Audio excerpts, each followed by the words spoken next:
नमस्ते बच्चों, हिंदी संस्कृत शिक्षा चैनल में आपका स्वागत है। मैं हूं आपकी संस्कृत अध्यापिका मुक्ता तलंग। आज हमारे पास है कक्षा 6 की पाठ्यपुस्तक रुचिरा प्रथमो भागः षष्ठ वर्गाय संस्कृत पाठ्यपुस्तकम। रुचिरा कक्षा 6 के लिए संस्कृत की पाठ्यपुस्तक। आज हम इसका 10वां पाठ पढ़ेंगे। कृषिका कर्मवीराः। दशमः पाठः कर्मवीर किसान। इस पाठ को पढ़ने से पहले यदि हम शब्दार्थों को समझ लेते हैं तो हमारे लिए अनुवाद करना बहुत ही आसान हो जाता है। तो चलिए सबसे पहले हम शब्दार्थों को समझते हैं और देखते हैं कि किस प्रकार से ये शब्दार्थ हमें अनुवाद में सहायक होते हैं। शब्दार्थः। पहला शब्द है तपतु। तपतु का अर्थ है तपाए या जलाए, में बर्न। दूसरा शब्द है विपुलम। विपुलम का अर्थ है अत्यधिक, इन लार्ज अमाउंट। इसके बाद शब्द है कर्मठौ। यह द्वितीय विभक्ति का शब्द है। कर्मठ यहाँ पर किसान और किसान की पत्नी दोनों के लिए कहा गया है। जिस प्रकार से हम बात करते हैं पितरौ शब्द की, पितरौ शब्द जब हम लिखते हैं तो उसमें माता पिता दोनों सम्मिलित होते हैं। इसी प्रकार से कर्मठ कहा गया है तो कर्मठ दोनों को कहा गया है। निरंतर क्रियाशील। कर्मठ का अर्थ है निरंतर क्रियाशील। इस पाठ के संदर्भ में यदि बात करें तो कर्मठौ किसके लिए आया है? किसान और किसान की पत्नी के लिए, जो कि निरंतर क्रियाशील रहते हैं। इसका संस्कृत में जहां शब्द है कर्मठौ, वहां इंग्लिश में इसे कहते हैं एक्टिव। सस्वेदम। स्वेद के सहित या स्वेद से युक्त। स्वेद यानी पसीना और स उपसर्ग लगकर जब ये शब्द बनता है तो युक्त अर्थ देता है। सस्वेदम, पसीने से युक्त, फुल ऑफ स्वेट। पदत्राणे। पैरों को आराम देने वाले कौन होते हैं? जूते, शूज। वसनानी। वसनानी शब्द बहुवचन का शब्द है। वसनम, वसने, वसनानी नपुंसक लिंग में बहुवचन शब्द है। वसन यानी कपड़े, वसनानी यानी वसन मानी कपड़ा ही होता है, और वसनानी यानी कपड़े, क्लोथ्स। पद त्राणे यहाँ भी द्वितीय विभक्ति का रूप है क्योंकि जूते दो होते हैं। इसके बाद है जीर्णम। जीर्णम यानी पुराना, जिसे हम इंग्लिश में कहते हैं ओल्ड। वारयितुम। वारयितुम का अर्थ है दूर करने के लिए, इन रिमूविंग। क्षमम, समर्थ, एबल। सस्य पूर्णानि। सस्य, शाक, भाजी इत्यादि जो भी हमारे यहाँ फसल उत्पन्न होती है खेतों में, उसे हम सस्य कहते हैं। और उससे परिपूर्ण, फसल से युक्त, फुल ऑफ क्रॉप्स। धरित्री, पृथ्वी, अर्थ। धरित्री शब्द पृथ्वी के लिए आया है। पृथ्वी की विभिन्न विशेषताओं के आधार पर पृथ्वी के लगभग 48 नाम अमरकोश में मिलते हैं, जिसमें से बहुत सारे नाम ऐसे हैं जो पृथ्वी के लिए हम नित्य उपयोग में लाते हैं, और बहुत सारे नाम ऐसे हैं जिन्हें हम कुछ नामों के बारे में जानते हैं और कुछ नामों को हमने सुना भी नहीं है। तो धरित्री के समान ही पृथ्वी के 48 नाम अमरकोश में मिलते हैं। भू, भूमि, अचला, अनंता, रसा, विश्वंभरा, स्थिरा।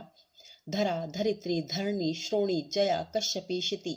सर्वसहा, वसुमती, वसुधूमि, वसुंधरा। गोत्रा, कुहु, पृथिवी, पृथिवी। क्षमा, अवनी, मेदिनी, मही।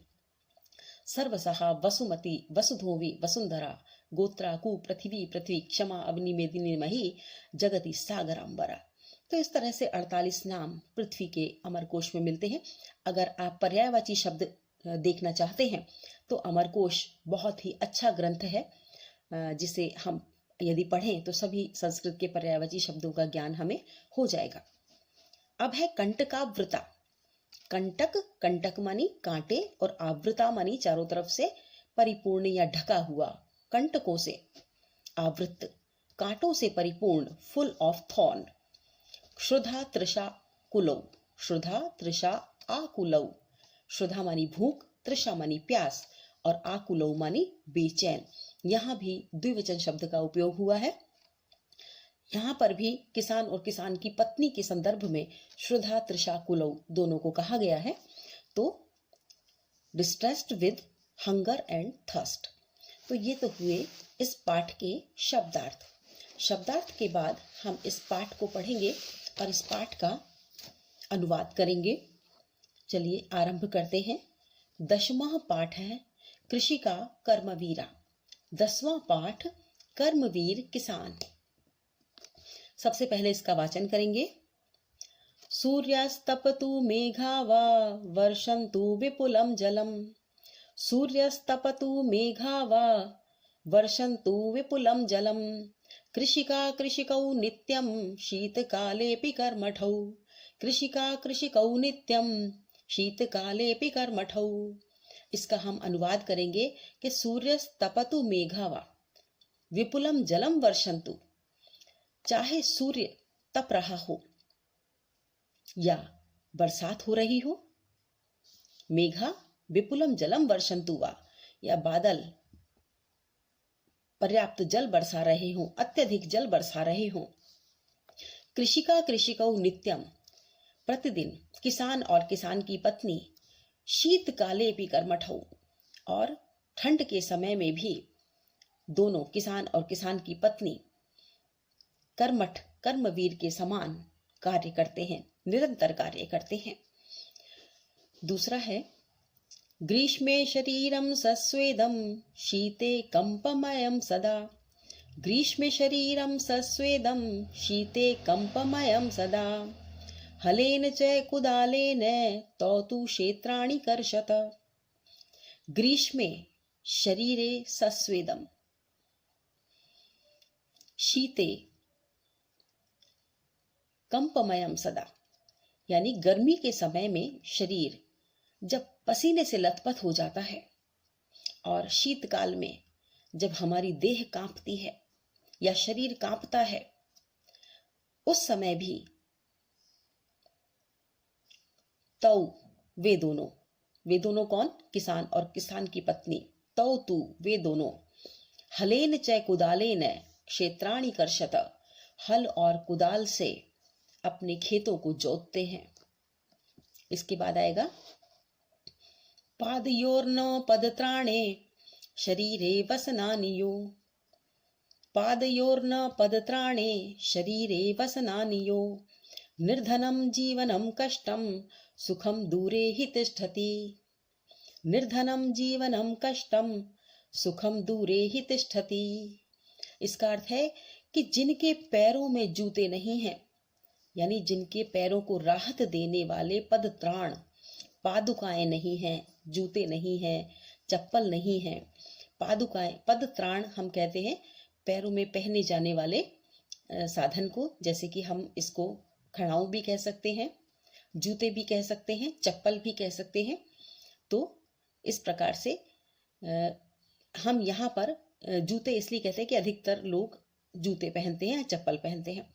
अब खड़ाऊ नहीं पहनी जाती, अधिकतर लोग नहीं पहनते हैं। तो पैरों में जिनके जूते नहीं हैं, चप्पल नहीं है, शरीरे वसनानिनो, और जिनके शरीर पर पर्याप्त वस्त्र भी नहीं है, जिनका जीवन जो निर्धन है और जिनका जीवन कष्टपूर्ण है। निर्धनम जीवनम कष्टम, जिनका जो निर्धन है और जिनका जीवन कष्टपूर्ण है।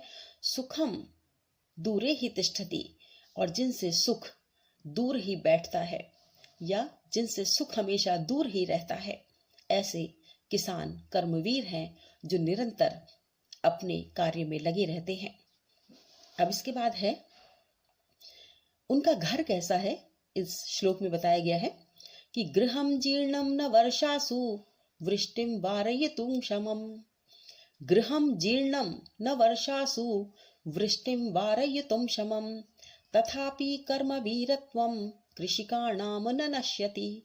तथापि कर्मवीरत्वं कृषिकाणां न नश्यति। कहते हैं कि उनका घर जीर्ण शीर्ण है, यानी बिल्कुल टूटा फूटा है। और वर्षासु वृष्टि वारयितुम न क्षमम, और वर्षा काल में बरसात को रोकने में उनका घर समर्थ भी नहीं है। यानी टूटा फूटा कच्चा घर अनेक स्थानों से टपकता रहता है, पानी की बूंदें उसमें से टपकती रहती हैं, तो उनका घर जो है वो वर्षा काल में वर्षा के जल को रोकने में समर्थ नहीं है। तथापि कर्मवीरत्वम, तथापि कृषिकाणाम कर्मवीरत्वम न नश्यति, फिर भी वह किसानों के कर्मवीर जो उनकी प्रवृत्ति है, जो वो कर्मवीर हैं, जो निरंतर कर्म में लगे हुए हैं, उनके निरंतर कर्म में लगे हुए कार्यों को कभी भी नहीं रोक पाता है। उनके निरंतर कार्य करते रहने के उस हौसले को समाप्त नहीं कर पाता है। आगे है तयो श्रमेण क्षेत्राणि सस्य पूर्णानि सर्वदा, तयो श्रमेण क्षेत्राणि सस्य पूर्णानि सर्वदा, धरित्री सरसा जाता या शुष्का कंटकावृता, तयो श्रमेण क्षेत्राणि सस्य पूर्णानि सर्वदा। उनके श्रम से सर्वदा क्षेत्राणि सस्य पूर्णानि भवन्ति, उनके क्षेत्र, उनके परिश्रम से, तयो यहाँ द्विवचन शब्द है, दोनों के लिए आया है, उन दोनों के यानी किसान और किसान की पत्नी के परिश्रम से जो खेत हैं वो धन धान्य से पूर्ण हो जाते हैं। यानी जो भी वहां पर शाक भाजी इत्यादि जो भी फसल उगती है उससे वह पूर्ण हो जाते हैं। और या शुष्का कंटकावृता धरती सरसा जाता, और जिससे सूखी हुई कंटकों से आवृत यानी कांटों से घिरी हुई धरती भी सरस हो जाती है। धरती सरस हो जाती है, यानी अच्छी हो जाती है, जिसमें फसल लहराती है, लहलहाती है, तो ऐसी सरस हो जाती है। अब है शाकम मन्नम फलम दुग्धम। अब किसान हमें क्या देता है, क्या हमें उससे प्राप्त होता है, इस श्लोक के माध्यम से बताया गया है कि शाकम अन्नम फलम दुग्धम दत्वा सर्वेभ्य एव तौ क्षुधा तृषाकुलौ नित्यम विचित्रौ जनपालकौ। यहाँ बताया है कि किसान हमें सब कुछ देता है, किंतु फिर भी ये विचित्र ही बात है कि ऐसा जनपालक, लोगों को पालने वाला, हमेशा श्रद्धा और तृषा से व्याकुल रहता है। तो यहाँ कहते हैं कि शाकम अन्नम, वह क्या क्या देता है, तौ शाकम अन्नम सब्जियां, अन्न, फल, दुग्ध मानी दूध देता है, सर्वेभ्य तौ सर्वेभ्य शाकम अन्नम फलम दुग्धम एव दत्वा, यानी वे दोनों सभी को सब्जियां, अन्न, फल, दूध इत्यादि देते हैं। फिर भी विचित्र जनपालकों, कि ये विचित्र ऐसे जनपालक हैं, श्रुधा तृषा कुलौ नित्यम, कि वे सदैव नित्यम श्रुधा कुलौ, नित्यम श्रुधा तृषा कुलौ, नित्य मतलब प्रतिदिन रोज भूख और प्यास से व्याकुल रहकर भी, क्योंकि जब किसान अपने कार्य में लगा रहता है तो उसे ध्यान ही नहीं रहता कि उसने कब पानी पिया और उसने कब भोजन किया। तो इसलिए कहा गया है कि नित्य ही श्रद्धा और तृषा से व्याकुल होकर भूख और प्यास से बेचैन रहते हुए वह जनपालक, विचित्र बात है कि वह जनपालक भूख और प्यास से नित्य व्याकुल रहता है। तो ये है कृषि का कर्मवीरा पाठ का अनुवाद। यदि इसके पाठ के सार को हम समझे तो इसमें यही कहा गया है कि किसान अपने खेतों में निरंतर कार्य करते रहते हैं, और किसान ही नहीं बल्कि किसान का पूरा परिवार ही खेतों में नित्य प्रति कार्य करता है। वह ना तो सूरज की धूप को देखता है, जब हम घर से बाहर निकलते हैं और सूर्य बहुत ज्यादा तप रहा होता है तो हम अपने सिर को ढक लेते हैं और अधिकतर घर से बाहर निकलने का प्रयास नहीं करते हैं, आवश्यक होने पर ही जाते हैं। किंतु किसान तो उस समय अपना हल लेकर अपने खेतों में जा चुका होता है। भले ही बरसात हो रही हो, अत्यधिक जल वर्षा हो रही हो, किंतु फिर भी किसान खेत में कार्य करता है। शीतकाल में जब हमारा शरीर कांपता है और हम घरों में अपनी रजाई को ओढ़े हुए बैठे रहते हैं, उस समय भी किसान अपने खेतों में काम करता है। तो कहते हैं कि उसका शरीर पसीने से लथपथ हो जाता है, शीत से कांपता रहता है, फिर भी वह हल और कुदाल को लेकर अपने खेतों को जोतता रहता है, निरंतर परिश्रम करता रहता है। उसके पैरों में चप्पल जूते नहीं होते, शरीर पर पूर्ण वस्त्र भी नहीं होते। वह निर्धन जीवन व्यतीत करता है, कष्टों को सहता है, सुख उससे दूर ही रहता है। यानी वो अपने जीवन में सुख नहीं देख पाता, आराम बहुत कम कर पाता है। उसका घर भी जीर्ण शीर्ण होता है, जो वर्षा के जल को रोकने में सक्षम नहीं होता। फिर भी वह कर्मवीर किसान उसकी कर्मठता को नष्ट नहीं कर पाता, उसके निरंतर परिश्रम को नष्ट नहीं कर पाता है। दोनों ही क्षेत्र अपने खेत को अपने परिश्रम से हरा भरा बना देते हैं, और जो धरती सूखी होती है, कांटों से भरी हुई होती है, उन्हें भी साफ करके वो सरस बना देते हैं।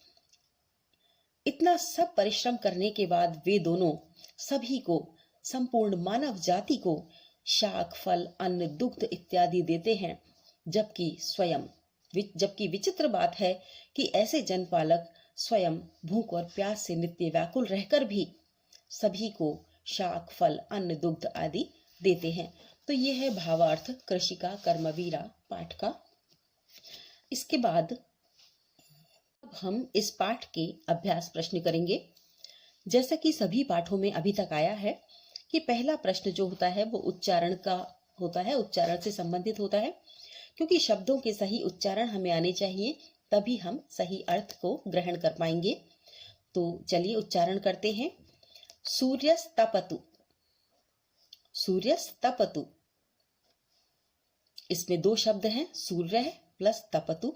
जब हम इसे जोड़ते हैं तो विसर्ग का स हो जाता है, तो सूर्यस्तपतु। जीर्णम, जीर्णम। शीतकालेपि, यहाँ अ जो है वो पूर्व रूप हो जाता है, तो अ के स्थान पर ये एस का निशान दिखाया गया है, जबकि शीतकाले अपि यह शब्द है। वारयितुम, इसमें तुमन प्रत्यय है, वारयितुम। ग्रीष्मे, सप्तमी विभक्ति है, ग्रीष्म काल में। सस्य पूर्णानि, सस्य प्लस पूर्ण बहुवचन शब्द है, सस्य पूर्णानि। पदत्राणे, पदत्राणे, पैरों को आराम देने वाले, क्या जूते या चप्पल, उसे हम क्या कहेंगे, पदत्राणे। कंटकावृता, कंटक प्लस आवृता, तो हम इसे बोलेंगे कंटकावृता, कांटों से आवृत, कांटों से ढका हुआ। श्रुधा तृषाकुलौ, श्रुधा तृषा आकुलौ, श्रुधा तृषाकुलौ, भूख और प्यास से व्याकुल। ये था पहला प्रश्न। अब हम देखते हैं दूसरा प्रश्न। श्लोकांशान योजयत, दूसरा प्रश्न है कि श्लोकों के अंशों को जोड़ें, मिलान करें। क और ख दो भाग दिए हुए हैं, यहाँ पर दो कॉलम है, दोनों कॉलम का हमें मिलान करना है श्लोकों के अनुसार। चलिए पढ़ते हैं। गृहम जीर्णम न वर्षासु, हमने श्लोक पढ़ा, उसमें आगे क्या लिखा हुआ है, गृहम जीर्णम न वर्षासु, आगे लिखा हुआ है वृष्टिम वारयितुम क्षमम। इसके बाद है हलेन चय कुदालेन, हल और कुदाल से वह क्या करता है, हलेन चय कुदालेन तौतु क्षेत्राणि कर्षत, तो हमें इससे हम जोड़ देंगे। पादयोर्न पदत्राणे शरीरे वसनानियो, पादयोर्न पदत्राणे शरीरे वसनानिनो।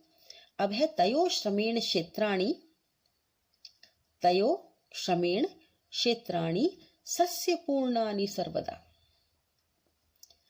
धरित्री सरसा जाता या शुष्का कंटकावृता, ये हम इस तरह से इसको जोड़ देंगे।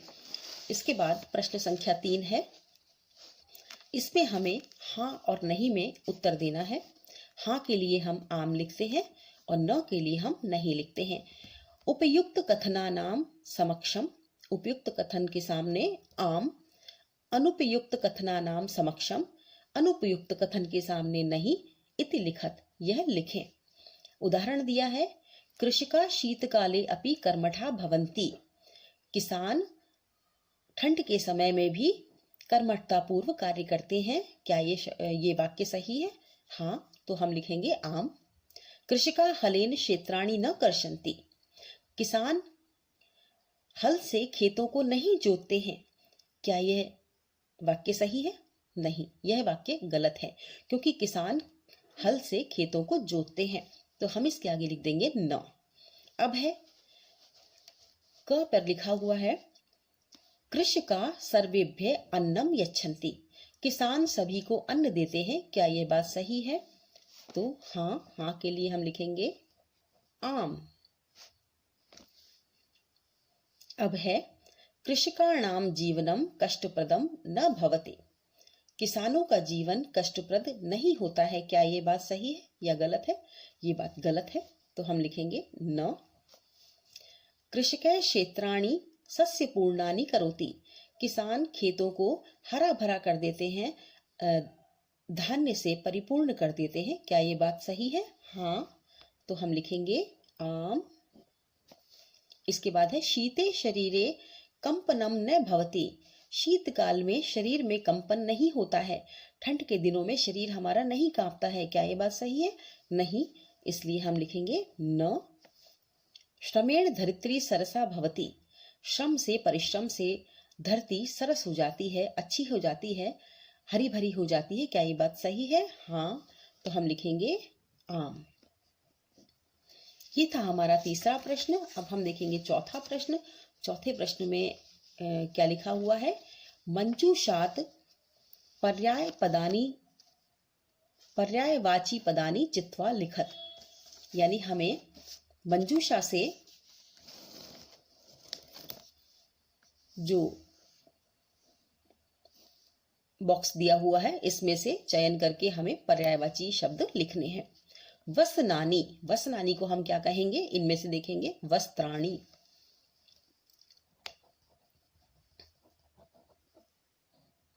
समान अर्थ देने वाले शब्द पर्यायवाची शब्द कहलाते हैं। तो हम वसनानी का लिखेंगे वस्त्राणी। इसके बाद है सूर्य है। सूर्य का एक और पर्यायवाची शब्द है रवि। इसके बाद है तृषा। तृषा मानी प्यास, तो इसको हम पिपासा भी कहते हैं, तो हम लिख देंगे पिपासा। इसके बाद है विपुलम। विपुलम का अर्थ है अत्यधिकम, तो यहां लिखा हुआ है अधिकम, तो हम लिख देंगे अधिकम।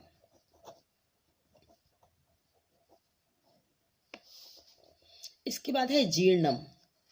जीर्णम का अर्थ है टूटा फूटा, तो यहां पर जर्जरम लिखा हुआ है, तो हम यहां लिख देंगे जर्जरम। र जब हम लिखते हैं, र 4 प्रकार से लिखा जाता है। ऊपर जब हम ये र लगाते हैं तो उसका उच्चारण पहले होता है और आगे वाले शब्द पर लिखते हैं। अधिकतर बच्चे इसे लिखने में गलती करते हैं, इसलिए हम ये बात बता दें कि जो र है ये ऊपर वाला, ये बोला पहले जाता है, लिखा बाद में जाता है। धरित्री, धरित्री का एक और पर्यायवाची शब्द इसमें से ढूंढते हैं, वह है पृथ्वी। ये तो हुए पर्यायवाची शब्द। अब 5वां प्रश्न है मंजूषात विलोम पदानी चित्वा लिखत। ऊपर वाले प्रश्न में हमसे पर्यायवाची शब्द पूछे गए थे, समानार्थी शब्द थे। अब 5वें प्रश्न में हमसे विलोम शब्द पूछे गए हैं, यानी बिल्कुल विपरीतार्थक शब्द हमको लिखने हैं। तो चलिए देखते हैं। सुखम, यहाँ पर शब्द है धनिकम, नीरसा, अक्षमम, दुखम, शीते, पार्श्वे। अब इन्हीं सब शब्दों को हमें इन शब्दों के सामने लिखना है विपरीतार्थक। सुखम, सुख का उल्टा क्या होगा? दुख, तो हम लिख देंगे सुखम का दुखम। अब है दूरे, दूरे का क्या होगा? पार्श्वे, पार्श्वे मानी पास में, पार्श्वे। अब है निर्धनम, निर्धनम को, निर्धनम का उल्टा क्या होगा? धनिकम।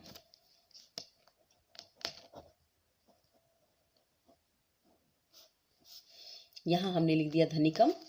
अब है क्षमम, क्षमम यानी समर्थ, तो इसमें क्या शब्द बनेगा? अक्षमम। अधिकतर विलोम शब्दों में कई स्थानों पर हम जब अ लगा देते हैं तो विलोम शब्द बन जाता है। ग्रीष्मे, ग्रीष्मे का क्या होगा? शीते। फिर है सरसा, सरसा का क्या होगा? नीरसा।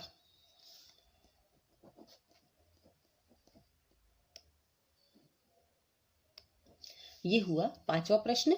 छठा प्रश्न है प्रश्ना नाम उत्तराणी लिखत। पाठ से संबंधित प्रश्न दिए गए हैं और इन प्रश्नों के उत्तर हमें देने हैं। लगभग एक ही पद में इनके उत्तर आते हैं। तो चलिए देखते हैं। क वाला प्रश्न है कृषकः केन क्षेत्राणि कर्षन्ति। किसान किस से खेत को जोतते हैं? किसके द्वारा खेत को जोतते हैं? तो यहाँ उत्तर आएगा हलेन, कुदालेन च। अब यहाँ पर जो प्रश्नवाचक शब्द है उसके स्थान पर हम लिख देंगे हलेन कुदालेन च। तो उत्तर क्या हुआ? कृषकः हलेन कुदालेन च क्षेत्राणि कर्षन्ति। जब हम उत्तर लिखेंगे तो ये प्रश्नवाचक चिन्ह यहाँ से हटा देंगे और पूर्ण विराम लगा देंगे। अब ख वाला है केशाम कर्मवीरत्वम न नश्यति। किसका यानी किसका निरंतर कर्म नष्ट नहीं होता है? नष्ट केशाम, किनका? कर्म वीरत्वम, कर्म के प्रति जो निष्ठा है वो नष्ट नहीं होती है। तो हम क्या लिखेंगे? कृषकाणाम, या कृषका कृषकौ भी हम लिख सकते हैं। कर्म वीरत्वम न नश्यति। तो यहाँ पर हम उत्तरवाचक शब्द लिख देंगे कृषकाणाम कर्म वीरत्वम न नश्यति। अब इसके बाद है ग श्रमेण का सरसा भवति। श्रम से क्या सरस हो जाती है, क्या अच्छी हो जाती है, हरी भरी हो जाती है। तो इसके स्थान पर, का के स्थान पर लिखेंगे हम धरित्री।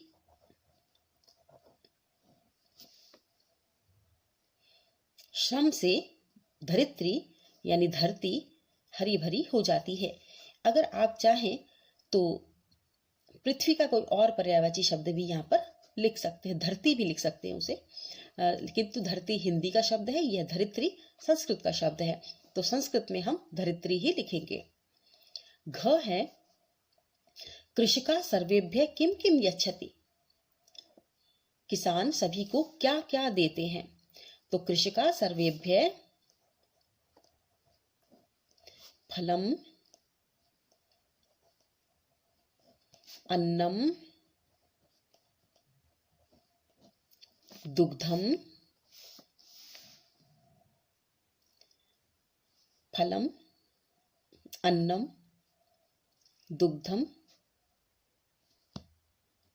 च यच्छन्ति।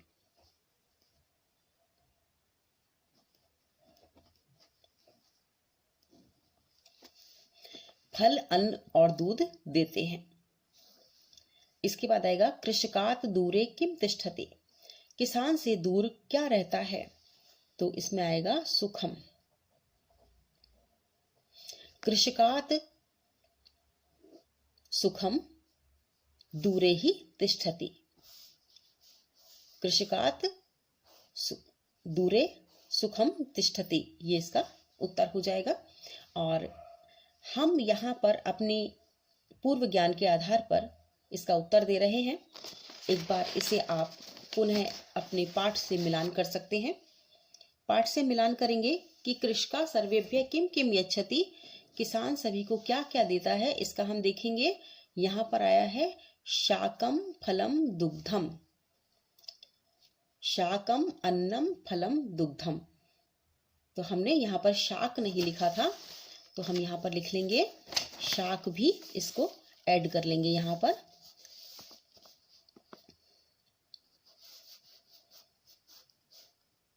शाकम, शाकम फलम अन्नम दुग्धम च यच्छन्ति। तो इस प्रकार ये हुए हमारे पाठ 10 के प्रश्नोत्तर और पाठ 10 का भावार्थ। कृषि का कर्मवीरा पाठ आज हमने पढ़ा।